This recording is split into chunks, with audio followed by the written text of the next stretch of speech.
नमस्कार दोस्तों, आप सभी का स्वागत है कॉन्सेप्ट एकेडमी के यूट्यूब चैनल पर। और हम डिस्कस कर रहे थे आपका इंडियन पॉलिटी। और आज का टॉपिक होगा जो आपका वो होगा पार्लियामेंट्री सिस्टम। तो डिस्कस करते हैं। पहला क्वेश्चन तो लिखा हुआ था, Rajya Sabha is dissolved after. Rajya Sabha भंग कर दी जाती है। आप जानते हैं राज्यसभा भंग होती नहीं है। बस इसमें होता है क्या है कि 6 साल के लिए चुने जाते हैं सदस्य, और हर 2 साल में क्या होता है 1/3 जो मेंबर होते हैं वो बाहर हो जाते हैं और 1/3 क्या हो जाते हैं उनकी जगह ले लेते हैं। तो राज्यसभा कभी भंग नहीं होती, भंग होती है आपकी कौन सी, लोकसभा। तो सीधा आंसर हो जाएगा नन ऑफ द अबव। लिखा हुआ है, in the Rajya Sabha in India states are represented on the basis of the population. In the Rajya Sabha 12 members are nominated by the president. याद रखना 12 मेंबर चुने जाते हैं। कहाँ से? 12 मेंबर चुने जाते हैं, सॉरी नामित होते हैं राष्ट्रपति के द्वारा।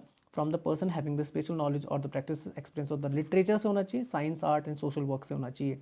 The normal function of the vice president is the to act as the ex official chairman of the Rajya Sabha. ये आपने याद रखना है कि भाई एक्स ऑफिशियल चेयरमैन कौन होता है राज्यसभा का, वो वाइस प्रेसिडेंट होता है। और याद रखना वाइस प्रेसिडेंट मेंबर नहीं होता है किसका, राज्यसभा का। He draws his salary in his capacity as the ex official chairman of Rajya Sabha. याद रखना उसकी जो सैलरी मिलती है वाइस प्रेसिडेंट को, वाइस प्रेसिडेंट की नहीं मिलती बल्कि एक्स ऑफिशियल चेयरमैन के रूप में मिलती है। The president is elected by the member of the electoral college consisting of the elected member of the both the house of parliament and the state legislation. याद रखना जो प्रेसिडेंट के चुनाव जब होते हैं तो लोकसभा, राज्यसभा और विधानसभा के जो चुने गए आपके सदस्य होते हैं वही पार्टिसिपेट करते हैं। The Constitution of India is the lengthiest and the most comprehensive of all the written Constitution of India. The Constitution of India establishes the parliamentary form of the government both at the center and the states. कहाँ से ले रखे parliamentary form of government? Britain से। Next आता है, with reference to the parliament of India consider the following statement. A private member bill is a bill presented by the member of the parliament who is not elected but only nominated by the president of it। गलत है। अरे private member बोला जाता है जो cabinet से नहीं हो, बस कैबिनेट का सदस्य नहीं होना चाहिए, मतलब मंत्रिमंडल से नहीं होना चाहिए। बाकी वो कोई भी हो, चाहे वो बीजेपी, जैसा अभी बीजेपी गवर्नमेंट अगर वो बीजेपी से है पर कैबिनेट का सदस्य नहीं है तो भी अगर वो बिल पेश करता है तो उसे प्राइवेट मेंबर बिल बोला जाएगा। या फिर दूसरी पार्टी कोई भी, कांग्रेस हो गई या कोई तीसरी पार्टी हो गई, तो वहाँ से भी होगा तब भी वो प्राइवेट मेंबर बिल कहा जाता है। तो ये हो जाता है गलत। Recently private member bill has been passed in the parliament of India for the first time. First time नहीं, अब तक लगभग 14 से 15 के आसपास ये पास हो चुका है। पहली बार जो पास हुआ था लगभग 1952-54 के आसपास हुआ था। तो ये भी गलत हो जाता है, आंसर हो जाएगा नाइदर 1 और 2। पढ़ लेते हैं, देखो लिखा हुआ है, the process of the law making begins with the introduction of the bill in the either house. कहीं भी पेश कर सकते हैं। अ bill can introduce either by the minister, याद रखना, और bye any member of the parliament other than the ministers. आप मिनिस्टर करेंगे तो उसे नॉर्मल बिल बोलते हैं आपका, और अगर एनी मेंबर करता है तो उसे प्राइवेट मेंबर बिल बोला जाता है। In the former case it is called the government bill. याद रखना अगर मेंबर कोई मिनिस्टर पेश करता है तो गवर्नमेंट बिल है, और लेटर केस जो आपका है कि अगर कोई दूसरा है तो वो बोला जाता है प्राइवेट मेंबर बिल। ये आपने याद रखना है। प्राइवेट मेंबर बिल की बात कर लेते हैं। Private member bill is introduce by any member of the parliament other than the ministers. तो याद रखना है, it is required 1 month prior notice to introduce the house of the parliament. याद रखना, पर तब पेश कर सकते हैं जब आप कम से कम 30 दिन पहले, ठीक है ना, संसद को सूचित करें। Every Friday of the week is assigned और the reserve for the private bill discussion. याद रखना शुक्रवार जो होता है तय होता है, जब भी संसद की कार्यवाही चल रही होगी तो फ्राइडे को तय कर दिया जाता है कि भाई प्राइवेट बिल के बारे में डिस्कशन कर सकते हैं। Private member bill reflect the stands of the opposition party on the public matters. The private member bill was passed on the Muslim Waqf bill. याद रखना जो फर्स्ट वाला था उसे बोलते हैं मुस्लिम वक्फ बिल था, introduce by the Syed Mohammad Ahmed Kasmi 1952। Till now 14 private member bill were passed in the parliament since the independence. ये आपने याद रखना है, इनका नाम जरूर लिख रहे हैं 1952 में, ठीक है ना। The last private member bill pass by the parliament was the supreme court enlargement of the criminal appellate jurisdiction bill 1970। वक्फ क्या होता है? वक्फ refer to the donating the property और the building for the charitable purpose, institution and religious activity with no intention to reclaim it again. आप जब क्या कर देते हैं, दान कर देते हैं और उसे वापस ना लें, उसे बोलते हैं वक्फ। बिल की बात करें तो पहला होता है पब्लिक बिल, जिसे गवर्नमेंट बिल भी बोला जाता है। दूसरा होता है प्राइवेट बिल, ये मैं बता चुका हूँ। दो both are the governed by the same general procedures and the pass through the same stages in the house but differ in the few aspects. The bill introduce in the parliament can also be classified in the 4 categories as mention below. पहला था ordinary bills, साधारण bill होते हैं जो आपके। These bill are concern with the any matter other than the financial subjects. Money bill आपका जानते हो, दीज बिल से concern with the financial matter like the taxation, public expenditure. और आप जानते हैं मनी बिल्स में पावर किसके पास होती है? लोकसभा के पास होती है। मनी बिल से रिलेटेड आपका आर्टिकल है 110, आर्टिकल 110 में ये डिस्कशन होता है। फाइनेंशियल बिल की बात करें 117 है। These bills are also concern with the financial matter but are different from the money bills. और चौथा होता है कॉन्स्टिट्यूशन अमेंडमेंट बिल जो आपका आते हैं। तो याद रखना यहाँ पे वीटो नहीं आती, वीटो केवल जो राष्ट्रपति की वीटो है वो किस पे? ऑर्डिनरी बिल्स में। Constitution amendment bill, these bills are concern with the amendment of the provision of the constitution. ठीक है। अच्छा, which two committee of the parliament are describe the twin sister, एक होती है पीएससी पब्लिक अकाउंट कमेटी और दूसरी होती है एस्टिमेट कमेटी। ठीक है ना, लोक लेखा समिति और प्रवर समिति। तो लिखा हुआ the public account committee pack is a committee of the selected member of the parliament constituted by the parliament of India for the auditing of the revenue and the expenditure of the government of India. The pack is formed every year, याद रखना हर साल होती है, with the strength not more than the 22 members. Maximum members हो सकते हैं 22, उसमें से 15 लिखा हुआ, which 15 are from the Lok Sabha and the lower house and 7 from the Rajya Sabha upper house. The term of the office of the member is 1 year, याद रखना 1 साल के लिए चुना जाता है। The chairman is appointed by the speaker of Lok Sabha. Since the 1967 the chairman of the committee is selected by from the opposition. याद रखना पहले ये लोकसभा के चेयरमैन, लोकसभा का जो स्पीकर होता है उसके द्वारा चुना जाता है, पर 1967 से पारदर्शिता रखने के लिए जो कोई भी लोकसभा में अपोजिशन का लीडर होगा, ठीक है ना, विपक्ष का नेता होगा, वो इसका क्या बना दिया जाता है, प्रेसिडेंट बना दिया जाता है। ये अच्छी बात है क्योंकि इससे क्या रहेगी, पारदर्शिता देखने को मिलेगी। तो अभी कौन है, अधीर रंजन चौधरी लोकसभा में। एस्टिमेट कमेटी की अगर बात करें, is a parliamentary committee in India consisting 30 members, सबसे बड़ी है, elected every year by the lower chambers of the parliament. Lok Sabha, याद रखना सारे 30 के 30 मेंबर कहाँ से लिए जाते हैं, लोकसभा से। यहाँ पर तो क्या है, 15 लोकसभा से, 7 राज्यसभा से, ये पूरी तरीके से लोकसभा से होते हैं। From among its member to examine the budget estimated the union government. The estimate committee has power to examine the budget estimate and to suggest the alternative policies in order to bring about the efficiency and economy in the administrations, to examine the whether the money is well laid out within the limits of the policy implied in the estimates, and to suggest the form in which estimates shall be presented to parliament.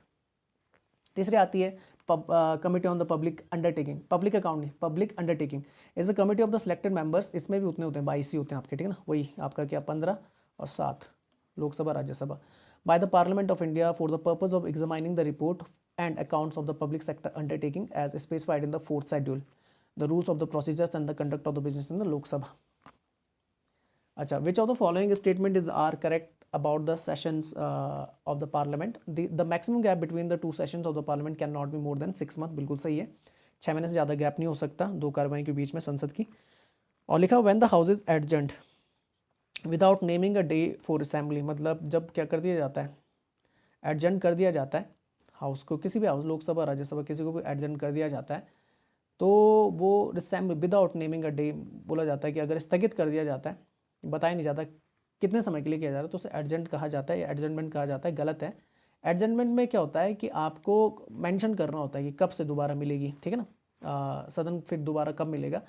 इसे बोला जाता है जब आपका without होता है, मतलब जब आप बताते नहीं है तो उसे बोलते हैं एडजर्नमेंट साइन डी। ये आपने याद रखना है। तो आंसर हो जाएगा, दूसरा वाला गलत हो जाएगा, आंसर होगा करेक्ट बोल रहा है ना, तो फर्स्ट। ये जरूर पढ़ लेना कि करेक्ट बोल रहा है कि इनकरेक्ट बोल रहा है, हाँ गड़बड़ हो जाता है question. The correct answer is 1 only. Winter session of the parliament cancelled and the Covid cases छोड़ दो, यहाँ पढ़ लेते हैं। देखो तो लिखा हुआ है कि the president from the time to time summons.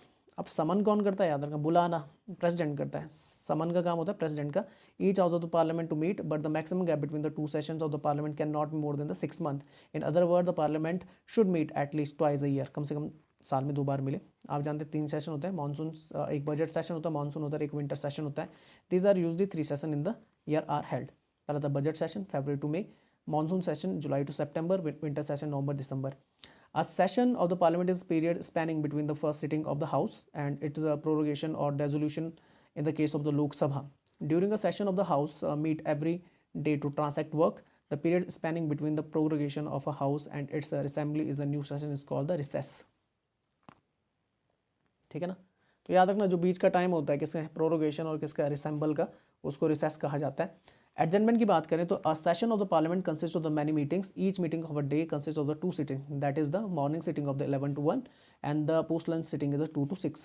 A sitting of the parliament can be terminated by the adjournment or the adjournment signed or the prorogation or the dissolution in the case of the Lok Sabha, ठीक है ना। An adjournment suspend the work in a sitting for a specified time which may be hours, days or weeks, ये हो सकते हैं।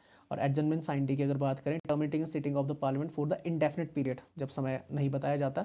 इन other word when the house is adjourned without naming a day for assembly, it is called the adjournment sine die. The power of the adjournment as well as the adjournment sine die lies with in the presiding officer. याद रखना adjournment की power किसके पास होती है? President के पास नहीं होती, बल्कि किसके पास? तो राष्ट्रपति के पास ना होकर अध्यक्ष के पास, लोकसभा के अध्यक्ष और राज्यसभा के चेयरमैन के पास होती है।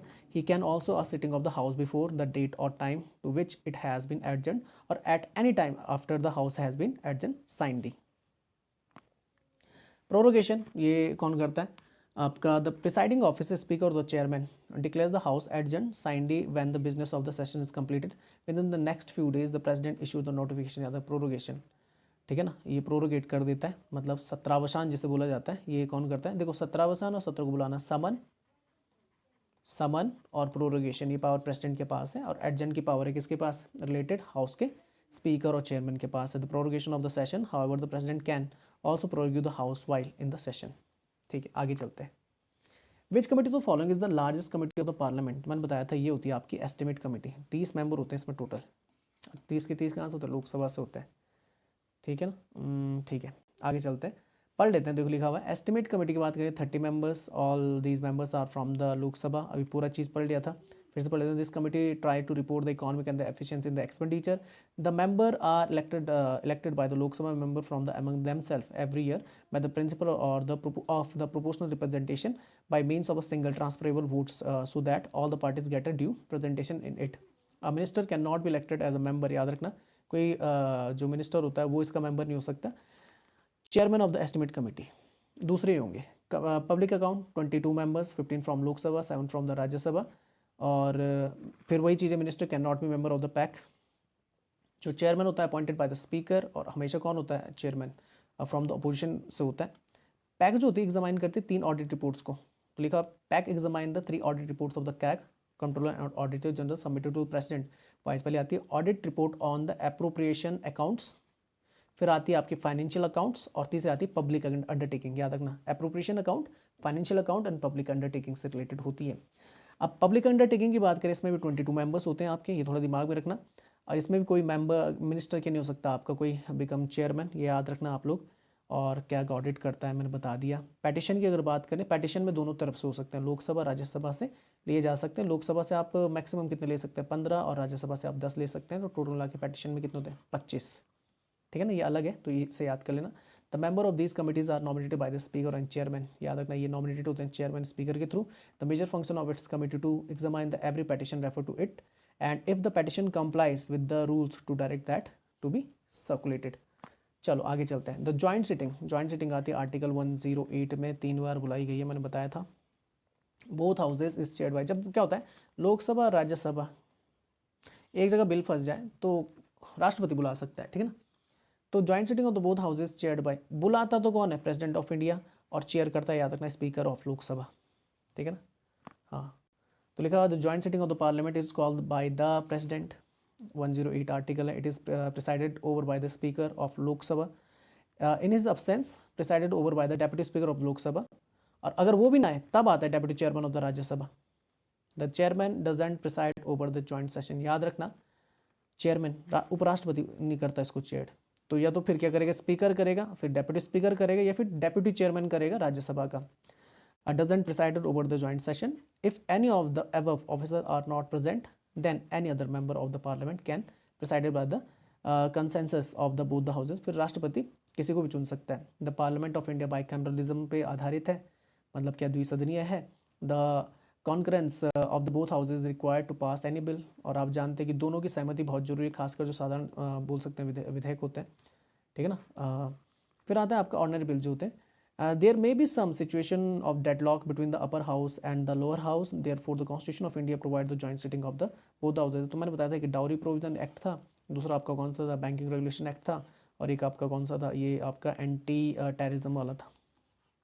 ठीक है ना, 61 के आसपास का है डाउरी प्रोविजन वाला, मतलब वो ठीक है ना, ठीक है। दहेज वाला ये 78-9 के आसपास का, ये 2002 के आसपास का। 3 ही बार बैठी है भाई जॉइंट सिटिंग अब तक। अच्छा, with reference to the adjournment motion, अभी बताया था ये स्पीकर के पास पावर होती है। It is introduce in the parliament to draw the attention of the house in the definite matter, बिल्कुल सही है, of the urgent public importance. ठीक है। Rajya Sabha is permitted to make use of this devices, नहीं permitted to make use of this device now. The discussion on an adjournment motion should last for not less than the 2 hours. ठीक है ना, and 30 minutes, बिल्कुल सही है, 2.5 घंटे के आसपास ये आपका चलता है। याद रखना, should last for not less than, कम से कम 2-2.5 घंटे से नीचे नहीं होना चाहिए, उससे ऊपर होगा तो एडजमेंट काम कर लेता है। It should not cover more than 1 matter, बिल्कुल सही है, आंसर हो जाएगा फर्स्ट, थर्ड एंड फोर्थ। देखो क्या लिखा हुआ है, adjournment motion, it is introduced in the parliament to draw the attention of the house to a definite matter of the urgent public importance। तो पहला हो जाता है सही। it need the support of the 50 members so be admitted to be admitted as it interrupt the normal business of the house, it is regarded as an extraordinary device, it involves an element of the censure against the government and hence Rajya Sabha is not permitted to make use of this device। याद रखना, क्योंकि ये किसके खिलाफ लाया जाता है, government, और गवर्नमेंट कहाँ होती है, लोकसभा में, तो ये गलत हो जाता है आपका, ठीक है ना। The discussion on an adjournment motion should last for not less then 2 hours and 30 minutes।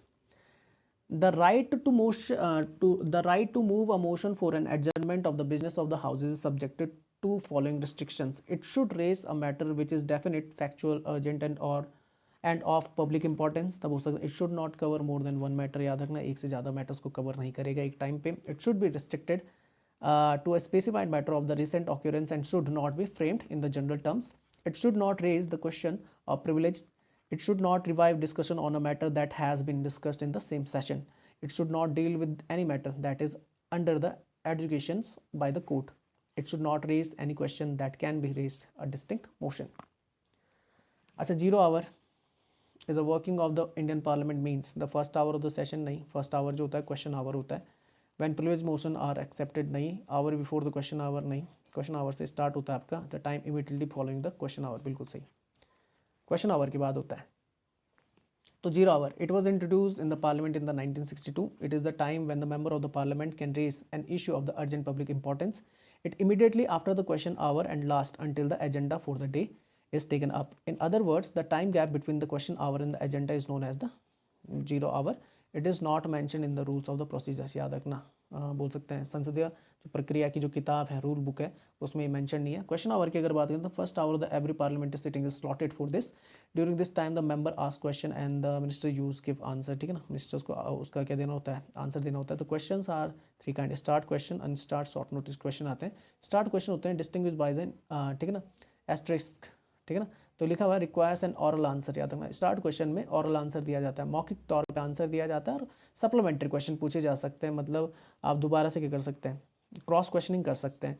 Unstarred में क्या होता है कि आपको जो आंसर मिलता है वो रिटर्न आंसर मिल सकता है, और यहाँ पे आप सप्लीमेंट्री क्वेश्चन पुट नहीं कर सकते हैं। Short notice question is one that asked by the giving a notice of the fewer than 10 days। याद रखना, शॉर्ट नोटिस क्वेश्चन होते हैं जब आप कम से कम 10 दिन का टाइम दें, ठीक है ना, तब आपको आंसर मिल जाएगा, और वो भी आंसर कैसे मिलेगा, ऑरली मिलेगा, मौखिक तौर पर। तो ये देख लीजिए, 11 बजे सिटिंग स्टार्ट होती है, तो 11 से 12 आपका क्वेश्चन आवर चलता है, 12 से 1 आपका 0 आवर चलता है, ये आपने याद रखना है। उसके बाद आपका 1 से 2 लंच होता है। उसके बाद आपकी ये बोल सकते हैं लेजिस्लेटिव बिजनेस या फिर गवर्नमेंट बिजनेस आपको देखने मिलता है।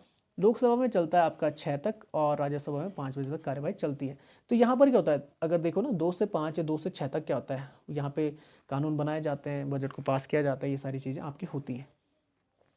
विच of the following committee are drawn only from the Lok Sabha, Lok Sabha से ही बनती है। पब्लिक अकाउंट नहीं बनती है, बताया था, 7 राज्यसभा से आ जाते हैं, 15 लोकसभा से रहते हैं, 22 होते हैं टोटल। एस्टिमेट में 30 होते हैं, 30 के 30 सारे क्या होते हैं, लोकसभा से, तो बिल्कुल ये सही हो जाता है। पब्लिक अंडरटेकिंग वही है जैसे पब्लिक अकाउंट है, तो ये भी गलत हो जाएगा। और एब्सेंस ऑफ मेंबर्स, ये बिल्कुल सही है, तो 2 B and C is the right answer. Right बोला हुआ है ना, करेक्ट, ठीक है, बी एंड डी ओनली, जहाँ पे लोकसभा करती है, ठीक है ना, पार्टिसिपेट।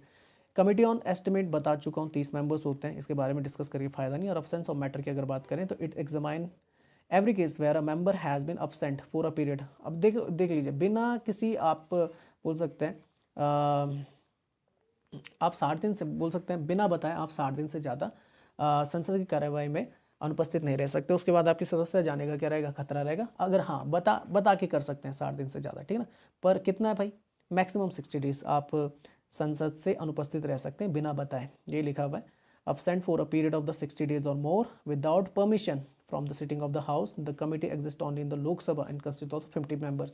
और absence of members में कितने होते हैं, 15 members होते हैं, ठीक है ना। वहाँ पे बताया था मैंने, जहाँ पर आपका कौन सा आया था यार, वो क्या था यार, वो कौन सा था जिसमें 25 members थे, दिमाग से निकल गया, कहाँ गया, हाँ, पेटिशन, कमिटी ऑन पेटिशन में 25 होते हैं, और जो आपका ये अब्सेंस में होते हैं, अब्सेंस में कितने हो जाते हैं आपके, अब्सेंस में हो जाते हैं 15। पब्लिक अंडरटेकिंग बता दिया था 15/7, और पब्लिक अकाउंट में 15/7 होते हैं आपके, ठीक है ना। नेक्स्ट चलते हैं, the union executive the government of India consist president, council of minister, अरे वाइस प्रेसिडेंट भी लेना पड़ेगा, president, vice president, council of ministers with the prime minister as a head of aid and advice to the prime, ये सही है, दूसरा वाला सही है, ये होते हैं आपके एग्जीक्यूटिव में। तो लिखा हुआ the union executive of the government of India consist of president, vice president, council of minister with the prime minister as the head of aid and the advice the president. अब देखो कौन कौन होता है, द प्रेसिडेंट क्या होता है, head of the union executive होता है, ठीक है। जैसे बोलते हैं the electoral college for the president consist of, कौन कौन से होते हैं इलेक्टोरल कॉलेज में, कौन कौन शामिल होता है, the elected members of the both house of the parliament, the elected members of the legislative assembly of the state, the elected member of the legislative assembly of the union territory of the Delhi and the Puducherry. President के चुनाव में electoral college of the vice president consist of, इसमें कौन कौन करते हैं, लोकसभा राज्यसभा के जो सारे मेंबर आते हैं, ठीक है ना, इलेक्टेड और नॉमिनेटेड दोनों आते हैं, वहाँ पे सिर्फ इलेक्टेड आते हैं प्रेसिडेंट के इलेक्शन में, ठीक है। ठीक है, president is the head of the state, हाँ ठीक है, प्रेसिडेंट क्या होता है, हेड ऑफ स्टेट होता है, प्राइम मिनिस्टर क्या होता है, हेड ऑफ द गवर्नमेंट होता है, ठीक है। द काउंसिल मिनिस्टर जो होती है वो रिस्पॉन्सिबल होती है किसके लिए, लोकसभा के लिए, राज्यसभा के लिए नहीं होती, याद रखना। The state executive consist of the governor and the council minister with the chief minister as its head, ठीक है। ठीक है, इस वीडियो को यहीं तक करते हैं। जय हिंद, जय भारत।